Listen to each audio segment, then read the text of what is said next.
following is a non-paid car review. I don't make any money doing this, so please help. Maybe go see these guys.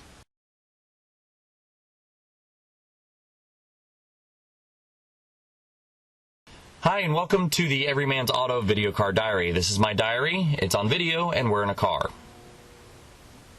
That's what we're doing here. Today we're going to talk about the 2014 Ford Mustang GT Premium Coupe. Has a hard top, not a soft top. First thing you need to know about this car, 5-liter V8. Makes 420 horsepower, 390 foot-pounds of torque. 420 horsepower is still a lot of horsepower. It's not a lot on the internet, where the realm of 1,500 and 2,000 horsepower cars, but 420 horsepower in the real world is a lot of horsepower. That's a very quick car. If you want to be like, but it would lose to an 800, yeah, I don't care. You're just commenting, it doesn't count. Okay, 420 horsepower is a lot of horsepower in the real world. 390 foot-pounds of torque is a lot of foot-pounds of torque.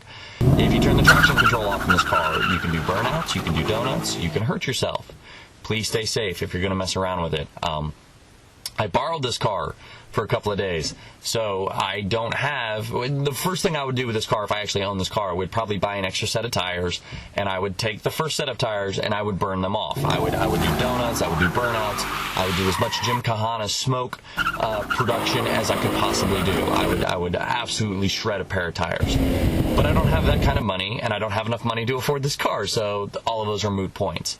Base price for this car is $34,750. As driven was $45,650. It had 3 optional extras that I enjoyed. The shaker upgrade audio was great. It didn't have My Ford Touch. It had the electronics nav package, but it didn't have My Ford Touch. I like that.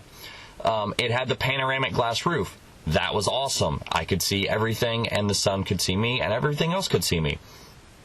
It also had the GT Track Pack, which meant it had 19-inch wheels. It had upgraded rubber. I don't know if... It doesn't list the brakes as being upgraded, so it already comes with Brembos on the front, big Brembos on the front and brakes on the back. And it also gets you a limited slip differential. You get an LSD that is fantastic. Okay, and limited slip differential means you're leaving a black 11 wherever you go. Okay, if you turn the traction control off, you accelerate a little bit, pop the clutch, at 3,000 RPMs, those wheels are just going to ridiculously spin on you, and it's so much fun to do. Updated styling on the 2014. The new nose looks great. It's got the styling cues from the GT500. It's got the fog lamps are kind of up in the middle of the grille in between the headlights. I love the 2013 headlights are back. The HID headlights are back for 2014. I love the styling around that. Love the fog lamps in the middle of the grille. The rest of the nose looks great. Lots of GT500 styling cues and lines there, and I love all of it. The hood itself is redesigned. It's more of a sports coupe than a muscle car anymore, but the hood still looks muscle car. The rest of the car looks sports coupe, but the redesigned hood for 2014 still looks like muscle car with a couple of hood vents on there, a little more raised in the middle and farther down on the sides as it kind of curtails off. The cabin lines, the roof is very sleek. I really like the way the main cabin of the car kind of flows into the rear end, or the back end of the car. The rear end looks fantastic. I love the taillights. The 2013 taillights are back. They're blacked out, but then when they pop red, they are bright red, and it pops out of that black. It still has the sequential turn signal that kind of goes out as you turn left or right. Loved all of it. Sounds fantastic. The exhaust noise is wonderful. I actually miss the exhaust noise since I haven't had this car. It handles very well. You still have a live rear axle in the back, but the car itself, it rotates. I took it out on the highway 2 hours west, traveling interstate speeds around here are about 75 miles an hour. Allegedly, I was doing about 5 over that, and 6 gear. 6 gears not very tall. It's actually shorter. I don't want to say it's really short, but it's just shorter than I expected for a cruising gear of 6 gear.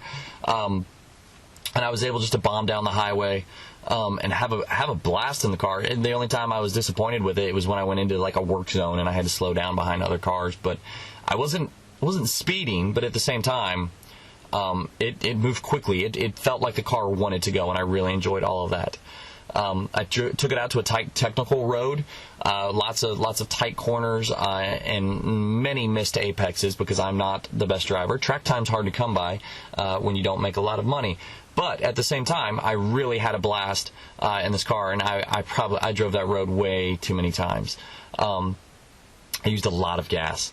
I got this car. I had a full tank of gas. They said no restriction on miles, so I drove 404 miles in about a day in this car. I probably would have driven more, but I had to work and try and make money and feed my kids.